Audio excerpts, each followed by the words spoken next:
Madame, Monsieur, bienvenue. Il a travaillé pendant de nombreuses années sur le cerveau humain. Aujourd'hui, il s'intéresse plus particulièrement aux questions qui touchent à la science et à la foi. Il est notre invité sur ce plateau. Peter Clark, bonjour. Bonjour. Alors, vous êtes professeur associé au département de biologie cellulaire et de morphologie de l'Université de Lausanne. Pour faire court, vous enseignez régulièrement l'anatomie et les neurosciences aux étudiants en médecine. Oui, mais aussi aux étudiants en biologie, en psychologie et en sciences du sport aussi. Et vous aimez enseigner ? Oui, j'aime enseigner. Alors, qu'est-ce qui fait que vous vous êtes retrouvé, vous, en tant que citoyen britannique, vous vous êtes retrouvé ici en Suisse à enseigner les étudiants en médecine et d'autres étudiants de l'Université de Lausanne ? Alors, il y avait toute une série de coïncidences, mais on m'a invité à donner un séminaire à Lausanne. Et pendant que je donnais le séminaire, après le séminaire, quelqu'un m'a mentionné qu'on cherchait quelqu'un, on m'a offert un job pour enseigner l'anatomie, un sujet que je n'avais jamais appris, en français que je parlais extrêmement mal. Donc j'étais un très mauvais enseignant au début. Et puis là, on va le voir, vous vous êtes amélioré parce que ce qui nous a surpris, c'est que vous êtes très populaire auprès de vos étudiants. Oui, pendant les années, la situation s'est améliorée. Alors, oui. Je vous propose de voir quelques images parce que vous avez accepté qu'on vienne assister à l'un de vos cours. Voilà.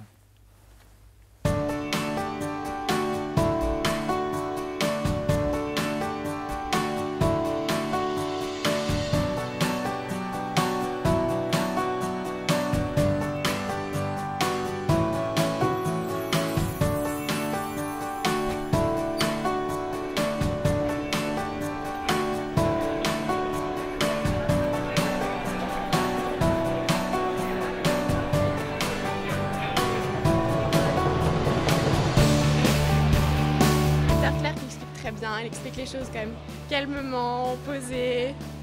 Et puis c'est agréable pour nous d'avoir un prof qui ne va pas à toute vitesse, qui ne nous balance pas juste ses slides comme ça, il prend le temps de nous expliquer et puis on prend du plaisir. Alors je trouve que c'est un excellent prof qui explique ses concepts de manière très claire et c'est un prof qui est intéressant, qui sait se rendre intéressant et qui sait transmettre son savoir et sa passion de tous les mécanismes du système nerveux. Alors oui, c'est vrai que je me souviens que quand Peter Clark s'est présenté, le professeur nous a dit qu'il était catholique. C'est plutôt étrange parce qu'il n'y a aucun prof qui fait ça, mais bon, d'un côté je pense que ça fait partie du personnage et c'est drôle d'avoir un professeur qui affiche comme ça ses convictions religieuses et puis nous, je pense pas que ça dérange quelqu'un, je veux dire, il a le droit d'être catholique. Écoutez, franchement pour moi c'est un prof qui est excellent, d'abord dans sa manière d'enseignement, donc tout ce qu'il dit, tout ce qu'il fait, la petite blague au début du cours, toujours pour bien mettre à l'aise. Il commence son cours avec une petite blague, donc ça nous met déjà de bonne humeur. Au début de chaque cours, il nous fait souvent une petite blague, alors c'est très amusant et je trouve que ça donne un certain charme à son cours. Il avait besoin de gagner un peu d'argent. Alors il a trouvé un job dans un zoo où ils avaient besoin d'un gorille parce que le vrai gorille était malade. Alors ils ont... Peter Clark, ce coup de la blague pour ouvrir le cours, ça c'est quand même assez original. Oui, je fais ça souvent, pas absolument chaque cours, mais la plupart des cours. Et puis ce sont des blagues que vous inventez vous-même ou bien c'est... Parfois, vous avez un petit recueil de bonnes blagues? Parfois, mais plus souvent, j'adapte des blagues que j'ai entendues. Et pourquoi est-ce que vous faites ça? Je pense que ça détend l'ambiance. Les étudiants font parfois des critiques des différents cours, et c'est dans le but d'aider les profs à les améliorer. Et une fois, une étudiante a mis la critique. Monsieur Clark était très stressé, et nous aussi. Alors je me suis dit, je dois faire un certain effort pour être un peu détendu.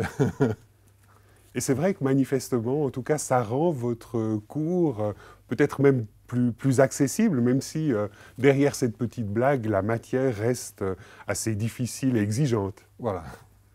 Alors, ce qui est intéressant aussi, c'est qu'au niveau de votre enseignement, vous vous profilez vous-même religieusement au début de votre cours. Et là, une des étudiantes avait retenu que vous vous étiez défini comme catholique.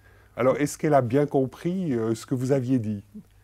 Je dis rapidement au début de mon premier cours que je suis britannique, je suis marié, nous avons 2 enfants et je suis chrétien. Je dis chrétien sans préciser, mais en fait je ne suis pas catholique, je suis évangélique.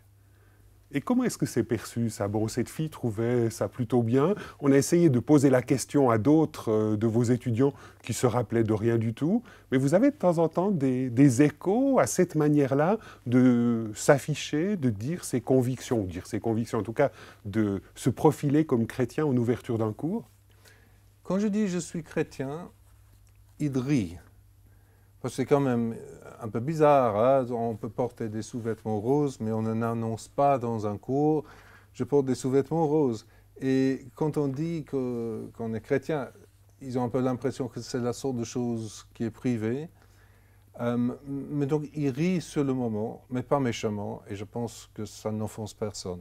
Et pour vous, c'est important de baliser ainsi les choses, de dire ce que sont vos convictions fondamentales de cette manière-là? Oui, je trouve que c'est bien d'être clair, hein, parce que le Christ ne nous appelle pas à vivre dans l'anonymité, mais de confesser qu'il est notre Seigneur. Alors, je n'ai pas le droit d'évangéliser dans les cours, je n'ai pas le droit de donner une prédication, mais juste dire que je suis chrétien, je crois que ça s'est permis. Alors, ce qui est intéressant aussi, c'est qu'à côté de cet enseignement que vous dispensez à toutes sortes d'étudiants à l'Université de Lausanne, vous avez aussi, ces dernières années, développé une recherche au niveau du cerveau humain. Oui, ma spécialisation pendant les derniers 30 ans a été la recherche sur la mort des neurones.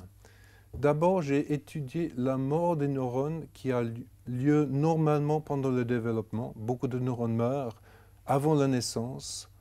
Et donc, nous avons moins de neurones maintenant que nous avions au moment de la naissance à cause de cette mort neuronale qui a lieu surtout autour de la naissance. Et j'essaie de comprendre les raisons pour cela. Et je crois que nous avons des arguments qu'une des raisons pour cette mort neuronale est d'éliminer des erreurs de connexion. Des neurones qui font une connexion sur un neurone au mauvais endroit va soit éliminer sa connexion, soit mourir. Mais ces dernières années, nous avons travaillé sur une autre chose, la mort neuronale pathologique dans une situation comme une attaque cérébrale, comme une asphyxie à la naissance, cette sorte de situation, dans le but de trouver des moyens pour l'empêcher, pour protéger le cerveau. Et vous avez eu l'impression d'aboutir à des résultats, de contribuer au développement des connaissances et des aptitudes médicales à essayer d'empêcher cette mort des neurones? Oui, nous avons certainement fait des avances. Nous publions un certain nombre d'articles qui sont lus et cités par d'autres gens. Mais le chemin entre les tests chez les animaux, pour comprendre les mécanismes et tout ça, pour que ça arrive à un test chez l'homme et un médicament chez l'homme, c'est un long chemin. Et il y a encore bien du parcours à faire. Là, Peter Clark, vous allez prendre prochainement votre retraite et vous allez arrêter ce volet de recherche. Oui. Oui, ça c'est déjà en train d'être arrêté. En fait, je ne gère plus le laboratoire depuis quelques mois. Nous écrivons encore des articles sur le travail qui a été fait. Mais heureusement, il y a quelqu'un qui était un membre de mon équipe et qui est maintenant indépendant, qui continue un peu la même approche. Donc la recherche va continuer.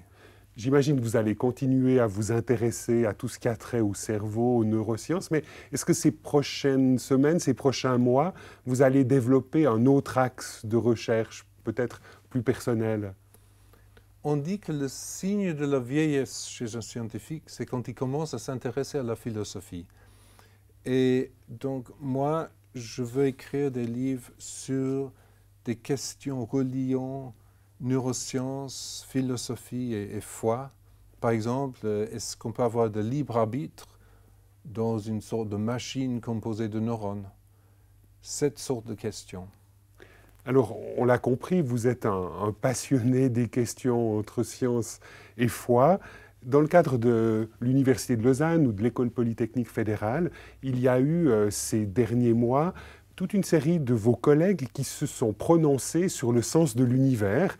Et je vous invite à voir quelques images auxquelles vous apporterez votre commentaire.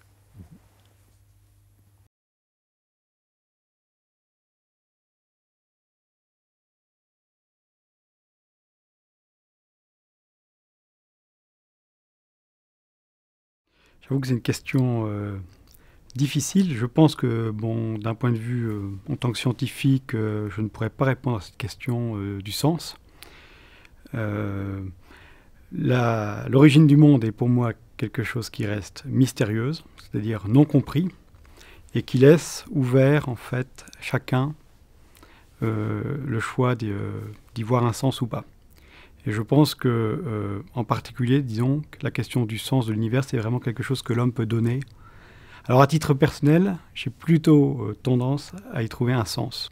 Donc, je dirais, c'est peut-être pas sur l'univers, mais c'est peut-être sur le dialogue entre l'homme et l'univers que je trouverais peut-être un sens de mon côté.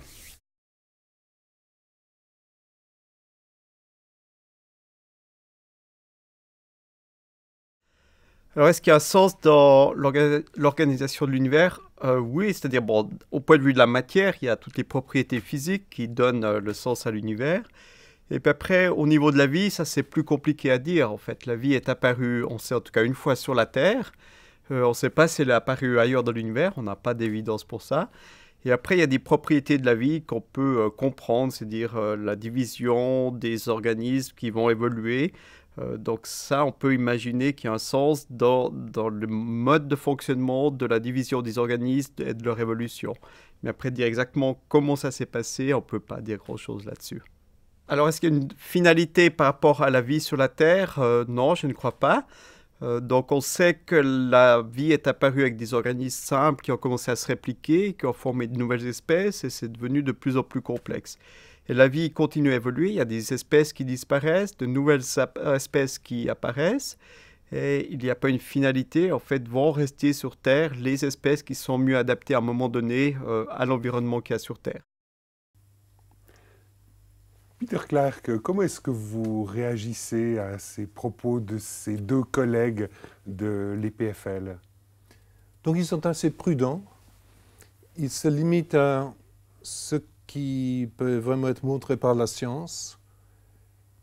Et je pense qu'il y a une petite différence entre les deux. L'un vote un peu pour une finalité. L'autre n'en voit pas vraiment. Donc M. Keller a plutôt une vision agnostique ou peut-être athée? Oui, je ne sais pas, oui. Mais je pense, oui. Mm-hmm. Et vous-même, par rapport à ce sens que l'on pourrait discerner dans le cadre de l'organisation de l'univers, pour vous, au travers de vos recherches sur le cerveau, vous avez vu un sens dans cette organisation-là? Mais quand on étudie le cerveau, d'ailleurs je devrais dire que moi je n'étudie pas tellement le cerveau humain, tu dis cerveau humain au début, mais j'étudie le cerveau des animaux, des ratons par exemple. Mais nous savons que nos cerveaux marchent comme s'il y avait un sens. Ça c'est notre expérience personnelle, nous faisons des décisions, nous avons des vœux. Donc, mais la question qu'ils abordaient dans ce film était est-ce qu'au niveau global de l'univers, est-ce qu'on peut percevoir un sens? Et quand M. Keller n'y voit pas particulièrement de sens en biologie, c'est que on peut penser que la sélection naturelle soit suffisante par des processus un peu au hasard de faire que la vie se développe, se diversifie. Au moins, il n'y a pas là une preuve de sens, de direction, de volonté derrière, mais ça mène quand même à une volonté, ça c'est sûr, parce que nous avons une volonté.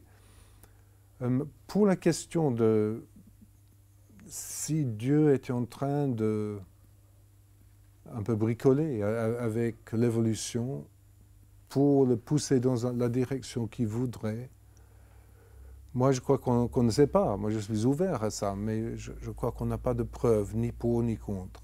Donc là, en fait, voilà, il y a une sorte de dynamique scientifique qu'il importe de mener, et puis après, il y a le regard du croyant ou de l'incroyant ou du non-croyant. Oui. Alors, le domaine de la science, où les gens ont le plus tendance à voir dans la science un argument pour une intelligence derrière la création, c'est actuellement au niveau des conditions, au niveau du Big Bang, parce qu'ils sont que beaucoup de constantes et beaucoup des lois et beaucoup des conditions initiales étaient exactement ce qu'il fallait pour qu'on puisse avoir la vie sur la Terre. Et que même s'il y avait des imprécisions de 0,0001%, etc., l'univers aurait été trop petit et serait collabé, ou serait trop vaste et serait trop dilué, ou beaucoup d'autres problèmes, et qu'on n'aurait pas pu avoir de la vie sur la Terre. Donc si on voulait argumenter pour un être, un Dieu derrière l'univers, c'est au niveau des conditions du Big Bang que les gens ont tendance à argumenter le plus fortement, à mon avis. Alors là, vous parlez des gens. Vous-même, comment est-ce que vous vous positionnez? Pour vous, le fait qu'il y ait eu l'émergence de la vie plutôt que rien du tout est un indice, est une preuve, est un argument pour parler d'une sorte d'intelligence derrière l'univers? Oui, je pense que c'est un argument. Ça ne montre pas quelle sorte d'intelligence. Ça montre qu'à mon avis, c'est un argument qu'il y avait une intelligence qui voulait qu'il y ait de la vie. Mais ça ne nous prouve pas qu'il y avait le Dieu et Père de Jésus-Christ. Pour ça, on a besoin de la révélation qu'on trouve dans la Bible, dans la vie du Christ. Alors, par rapport à cette question de Dieu, je vous propose de voir un autre élément de ce DVD qui a été réalisé par l'aumônerie de l'EPFL. Et là, ce sont des étudiants qui répondent à la question de qu'est-ce que l'idée de Dieu évoque pour eux.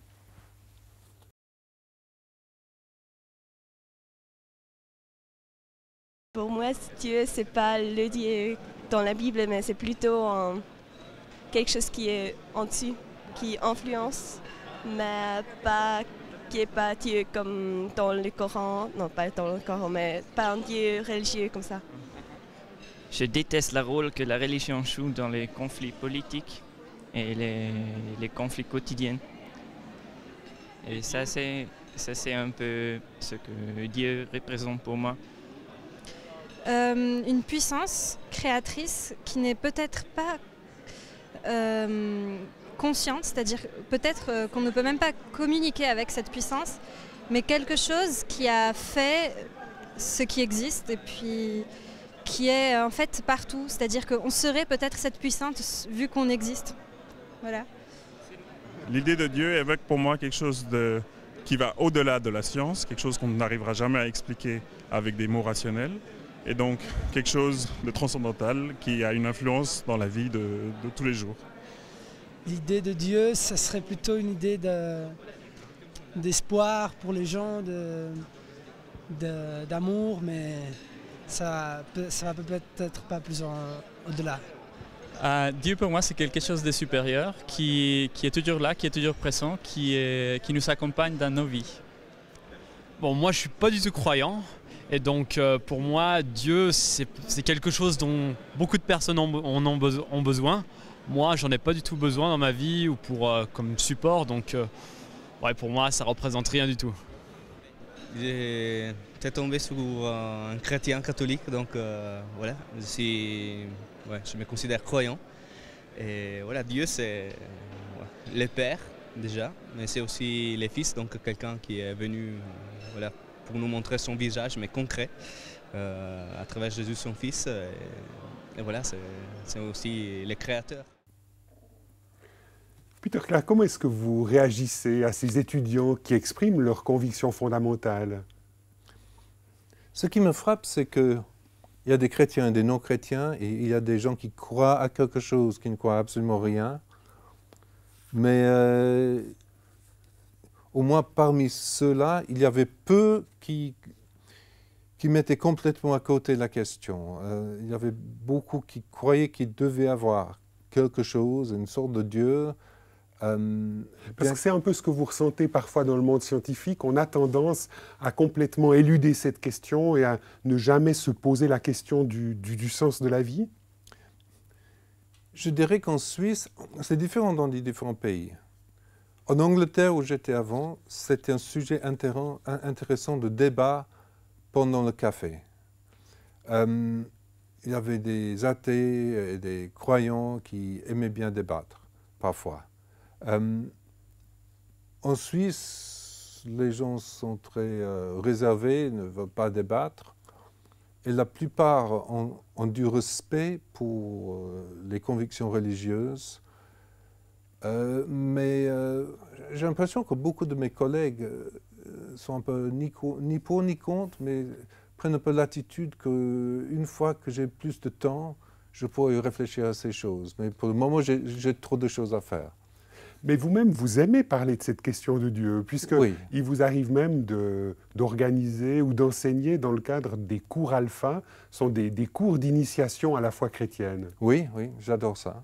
Et qu'est-ce qui fait? C'est vos racines britanniques qui émergent là, ou vous émanez d'une culture où on aime parler de ces questions ouvertement et très pacifiquement? Il me semble que chaque chrétien a un mandat de Jésus-Christ de témoigner de sa foi. Et que c'est une tragédie qu'il y ait des gens qui ne trouvent pas la foi parce que tout simplement ils ne comprennent pas ce que les chrétiens croient. Alors les cours alpha sont une bonne introduction et beaucoup de gens vont d'une situation de sorte de vague croyance à quelque chose à vraiment mettre leur confiance en Jésus-Christ. Et ça, c'est très réjouissant pour moi. Vous-même, si vous aviez à dire ce qui fait que vous êtes chrétien aujourd'hui, qu'est-ce que vous diriez? Pour dire les raisons. Oui. Alors, j'ai beaucoup de raisons. Je pense que c'est difficile d'avoir juste une raison ou une preuve. Quelqu'un m'a dit, un ami athée m'a dit une fois, mais est-ce que tu peux juste dire une chose qui prouve que Dieu existe? Et qu'est-ce que vous avez répondu? Et j'ai répondu que je ne peux absolument pas donner une chose qui prouve que Dieu existe, mais c'est la même chose en science très souvent. C'est très rare en science qu'un seul résultat scientifique peut prouver une théorie scientifique. On a toujours besoin de différentes informations. Certaines choses sont très importantes, d'autres moins, mais c'est toujours une gamme de différentes preuves, indices, etc., qui convainquent. Alors concrètement, quels seraient les quelques indices que vous pourriez nous mentionner là pour nous encourager à croire en Dieu? Mais une chose serait les exaucements de la prière. Quand je prie, je demande à Dieu de me guider et parfois j'ai la conviction que Dieu est en train de me guider, que je dois prier pour quelque chose de précis. Et quand je demande quelque chose de précis, avec foi, c'est fou, mais ça se réalise. Donc ça, ce serait un indice qui vous pousserait vous-même à encourager à croire en Dieu. Est-ce que vous en avez d'autres? Donc pourquoi en Christ, il y a l'épreuve de la résurrection de Jésus. À mon avis, c'est très bien, on m'a décrit dans beaucoup de documents différents, indépendants, les 4 évangiles, plusieurs des épîtres, certaines choses comme le Didache qui ne sont pas dans le Nouveau Testament. Toutes ces différentes choses parlent de la résurrection du Christ. C'est sûr que quelques semaines après la résurrection du Christ, il y avait des gens qui y croyaient et des gens qui souffraient pour leur croyance qu'il était ressuscité. Et c'était les gens qui étaient bien placés pour savoir, parce que c'est eux qui disaient qu'ils avaient rencontré le Christ, c'était eux qui disaient qu'ils étaient allés voir le tombeau et le tombeau était vide. Donc là, vous nous mentionnez deux choses, la prière et puis la résurrection du Christ. Est-ce que vous auriez d'autres indices qui vous-même vous encourageraient à croire ou qui pourraient encourager d'autres personnes à mettre leur confiance en Dieu? Oui, il y a un problème un peu logique pour moi de dire qui était Jésus s'il n'était pas ce qu'il disait. Parce que c'est absolument clair que pendant toute sa vie, il faisait des miracles, il pardonnait les péchés et il disait qu'il était celui qui était envoyé par Dieu. Parfois, il disait le Fils de l'homme, donc celui qui était promis dans l'Ancien Testament. Parfois, plus rarement, il a dit Fils de Dieu. Et soit il faut dire que oui, c'était juste, soit il faut dire que c'était faux. Mais si c'était faux, est-ce qu'il était un fou qui croyait qu'il était Dieu quand ce n'était pas le cas? Est-ce qu'il était un imposteur qui mentait? Et ces autres choses, j'ai de la peine à croire. Donc je pense que c'est plus raisonnable de croire qu'il était ce qu'il disait. Ou une autre chose encore, il y a des miracles même aujourd'hui, pas extrêmement souvent, mais quand même, il y a des vrais miracles de guérison, etc. Et c'est une raison en plus de croire. Et vous-même, en tant que scientifique, vous donnez du crédit à ces récits de guérison. Pour vous, ils sont quelque part un indice supplémentaire pour encourager à croire. Oui. Et là aussi, les gens qui sont le mieux placés pour savoir s'il y a des guérisons miraculeuses sont les gens qui y croient. Par exemple, j'ai lu une statistique qu'aux États-Unis, 77% des médecins croient qu'il y a des miracles à l'époque du Christ et aujourd'hui. Alors, ce n'est pas 77% des médecins qui vont à l'église, ce n'est pas 7% des médecins qui sont des chrétiens vraiment engagés, mais ils croient aux miracles parce qu'ils voient dans leur pratique qu'il y a des choses. Est-ce que ce ne sont pas des choses que la science n'explique pas encore, mais qui, d'ici quelques années, peut-être, pourraient trouver une explication? Oui, j'avoue que ça, c'est difficile à savoir. Mais s'il y a quelqu'un qui se guérit suite à une prière, immédiatement après, oui, on peut dire que c'était peut-être une sorte d'effet placebo, un effet psychologique qui aidait la guérison. Je suis d'accord, donc on doit considérer ça, mais je ne crois pas que ça peut tout expliquer. Peter Clark, merci beaucoup de nous avoir accompagnés au travers de cette émission Réflexion. Madame, Monsieur, nous espérons que notre propos vous aura intéressé. Au revoir et à bientôt.